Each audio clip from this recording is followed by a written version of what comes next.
नारायण सिंह जी ने जो ये प्रोग्राम रखा है, नित्यानंद सिंह जी।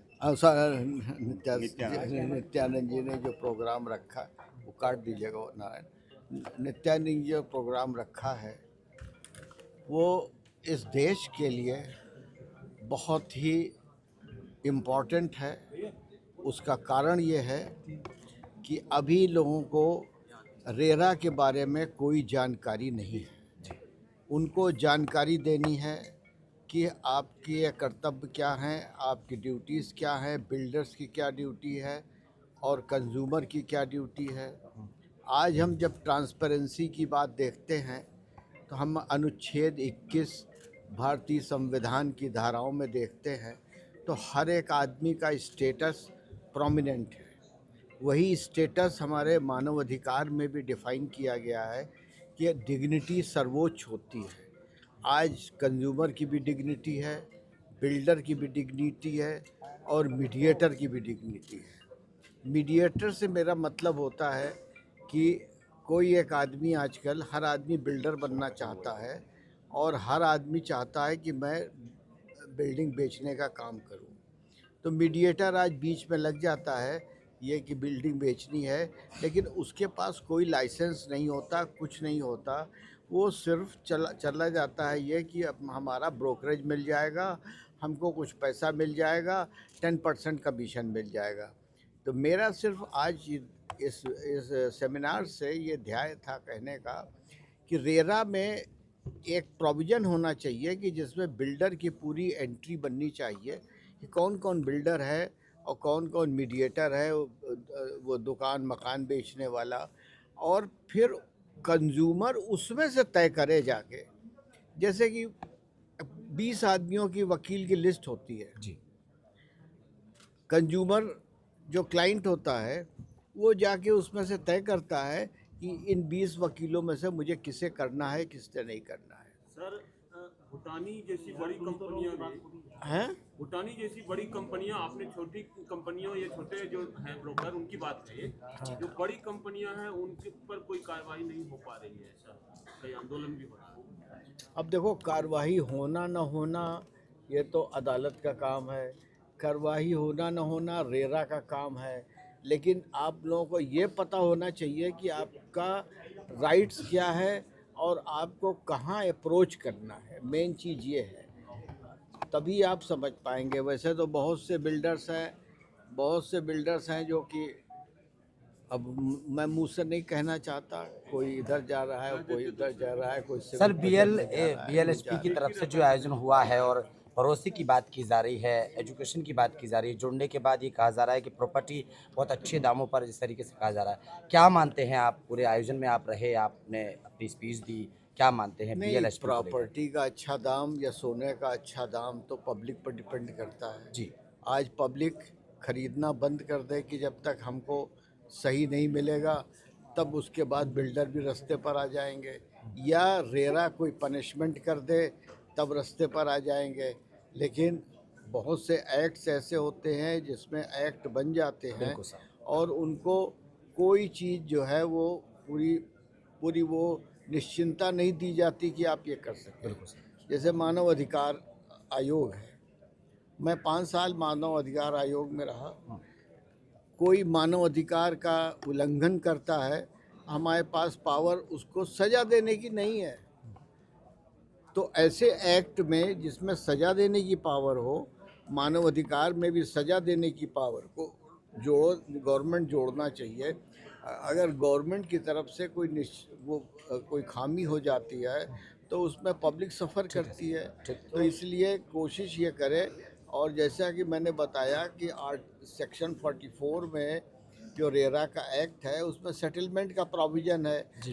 तो सेटलमेंट के लिए एप्लीकेशन दे बिल्डर और जो बीच में कंज्यूमर है, दोनों मिल के अथॉरिटी को एप्लीकेशन दे कि हम लोगों का सेटलमेंट कराइए इसमें। ठीक है सर। नहीं सेटलमेंट तो होता कैसे है। रुकेगी सर? ये जो फ्लैट में फर्जी भरा हो रहा है, काफ़ी संख्या में लोग को ठगा जा रहा है, ऐसी स्थिति में इस कंपनी का कार्य, तो मान लीजिए आपने कहा अच्छा है, क्या संदेश देना चाहेंगे नए फ्लैट खरीदने वाले उपभोक्ताओं को?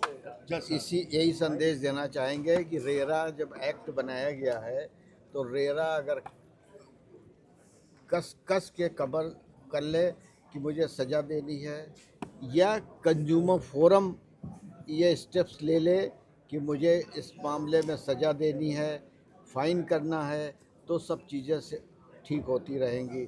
लेकिन मुश्किल ये है कि रेरा और कंज्यूमर फोरम तक जाते जाते युग बीत जाता है। बिल्कुल सर। और इसलिए कुछ हो नहीं पाता।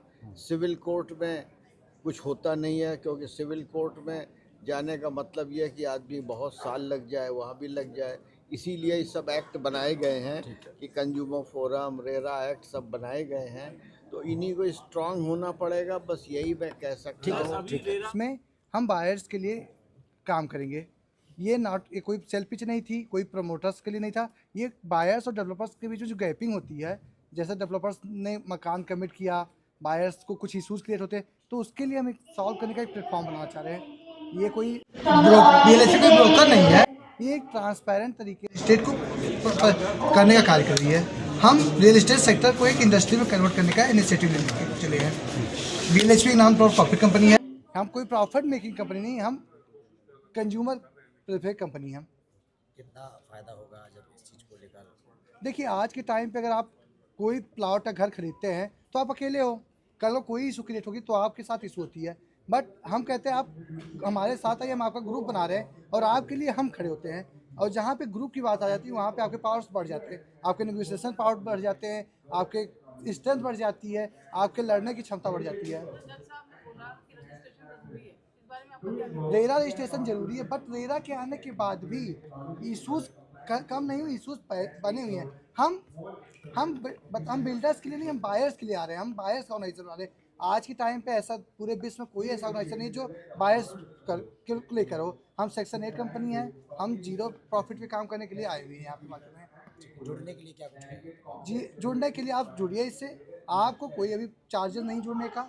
हम एक कम्युनिटी बना के उसके बाद उसके साथ आगे बढ़ेंगे। बायर्स के लिए बहुत बड़ी इनिशिएटिव है कि अगर बहुत जो इलीगल तरीके से पैसा इन्वेस्ट करते हैं लगाते प्रॉपर्टी में, उसके लिए भी गवर्नमेंट ने केस दर्ज करे थे, अभी हाल फिलहाल में हुए थे, उसके लिए भी आपका क्या कहना है? सर, 2 नंबर का पैसा लगाता है सर, हम नंबर 1 में डील करने वाले हैं और हम उन्हीं बिल्डर के साथ डील करेंगे स्टेट है, और जो नंबर 1 में डील करते हैं। हम नंबर 2 नंबर 1 वाले में नहीं डील करेंगे, नहीं, हम केवल नंबर 1 में डील करेंगे। नमस्कार, मेरा नाम निखिल ऋषि है। देखिए, अगर हम बात करें रियल एस्टेट की, तो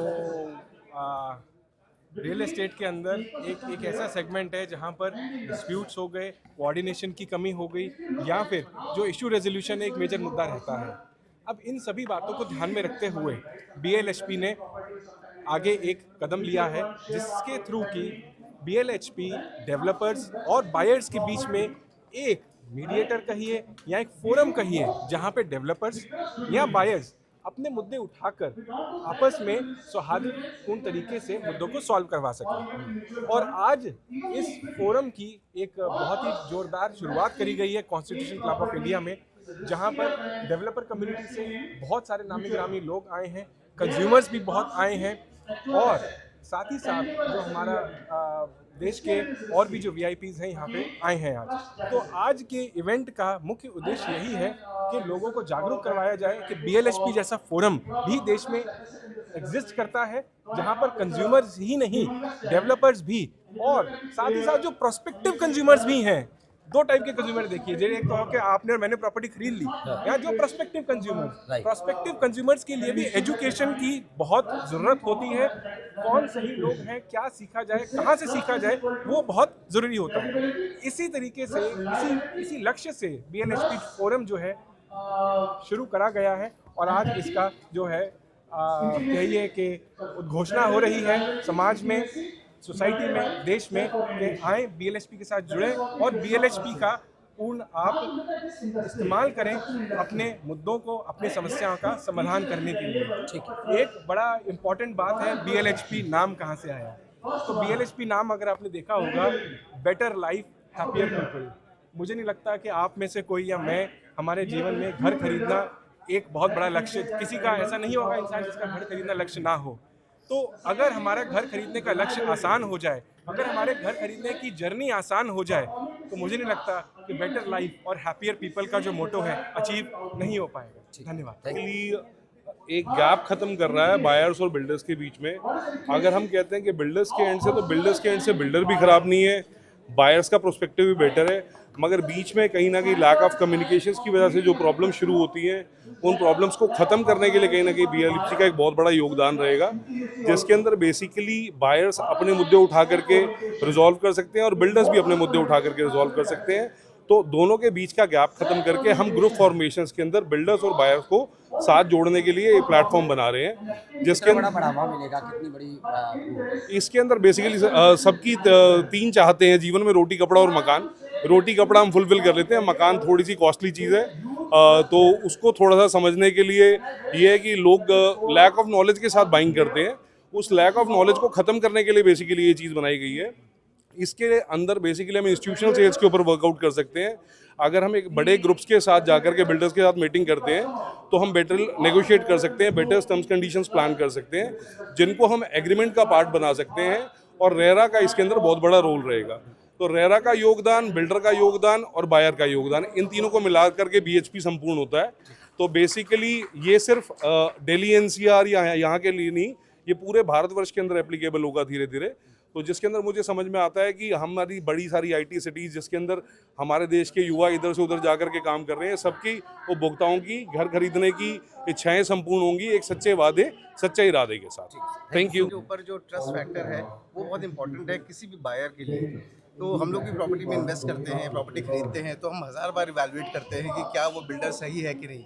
टाटा का नाम आ गया, DLF का नाम हो गया, कुछ ऐसे ट्रस्टेड बिल्डर्स हैं जहाँ पे उन्होंने अपनी क्रेडिबिलिटी बना रखी है। However, अगर हम देखें जो छोटे बिल्डर आ रहे हैं वो भी अच्छे बिल्डर हैं, बट उनको यस मार्केट पे अपनी क्रेडिबिलिटी, ट्रस्ट और अपना एक मकाम खड़ा करना है जहाँ पे बायर्स के लिए वो एक ऐसे एग्जाम्पल सेटअप कर सके कि जब वो परचेज करने जाए बायर, तो उनके सामने एक नाम छोटा नाम भी एक बड़ा साबित हो आगे जा करके, और एक कॉन्फिडेंस आए कि हाँ भाई इनके यहाँ इन्वेस्ट किया सकता है। I think it's a great initiative, और ऐसे ट्रस्ट बिल्डिंग इनिशिएटिव से बहुत मदद मिलेगी बायर्स को, और जहाँ पे एक ओपन फोरम में डिस्कशन हो सकता है between the builders and the buyers. Thank you. ठीक है सर, थैंक यू। जी, सो BLAP जो काम करने की कोशिश कर रही है ट्रस्ट डेफिसिट को ख़त्म करने की, ये बहुत ही कठिन काम है, क्योंकि ये वो इंडस्ट्री है जिसमें सबसे ज़्यादा ट्रस्ट डेफिसिट है। अगर आज हमें अपना कुछ पैसा कहीं इन्वेस्ट करना हो तो म्यूचुअल फंड में इन्वेस्ट कर देंगे, FD में लगा देंगे, बट प्रॉपर्टी में लगाने से डरते हैं। क्यों? क्योंकि यहाँ पे ट्रस्ट नहीं है, इस इंडस्ट्री के ऊपर ट्रस्ट डेफिसिट है। ट्रस्ट की एक इक्वेशन होती है जिसे हम कहते हैं कि trust is equal to credibility plus reliability plus intimacy divided by self orientation. मेरे को लगता है कि इसमें चारों वेरिएबल हिले हुए हैं, इसलिए बहुत बड़ा ट्रस्ट डेफिसिट इस स्पेस में क्रिएटेड है। ये बिल्कुल मानने वाली बात है कि अगर ये हमने नहीं किया तो ना हमारे देश में कंस्ट्रक्शन वर्कर जो करोड़ों में हैं उनकी ज़िंदगियां सुधरने वाली हैं, और हमारे इकोनॉमी पर भी इसका बहुत बुरा इम्पैक्ट पड़ रहा है। तो विकसित भारत के लिए भी ये बहुत ज़रूरी है, और सबसे महत्वपूर्ण जो आवास की जो समस्याएं हैं उसमें भी ये जो ट्रस्ट डेफिसिट है इसको कम करना ज़रूरी है। तो मैं चाहूँगा ये इनिशिएटिव जो हमने स्टार्ट किया है BLAP, मैं इनको शुभकामनाएं देना चाहूँगा कि इस इंडस्ट्री में जो ट्रस्ट डेफिसिट है इसको कम करने में लोग सफल हों। धन्यवाद, thank you so much. BLAP एक कंज्यूमर और बिल्डर्स के बीच में एक ब्रिजिंग का काम करेगा। जो अभी तक बहुत सारे कंज्यूमर्स को, बहुत सारी बिल्डर्स के कुछ अच्छे भी हैं, कुछ बुरे भी हैं, कुछ लोगों ने ठगने का काम किया है। तो BLAP एक तरह से एक प्लेटफॉर्म ऐसा बनाया गया जो बिल्डर्स और कंज्यूमर्स के बीच में एक ब्रिजिंग का काम करेगा, और उनको ये बताएगा कि कहाँ से उनको कौन सी प्रॉपर्टी परचेज करना चाहिए, कौन सी नहीं करना चाहिए। रेरा अप्रूव्ड है, प्रोजेक्ट पास है, अथॉरिटी से नहीं है, उसके बारे में सारी अवेयरनेस कंज्यूमर्स को दी जाएगी, और उनको सस्ते रेट पे बिल्डर से बात करके उनको सस्ते रेट पे, जहाँ पर कोई कमीशन नहीं होगा, एक तरह से सोशल सर्विस का काम करेगा। ठीक है sir, thank you sir. Come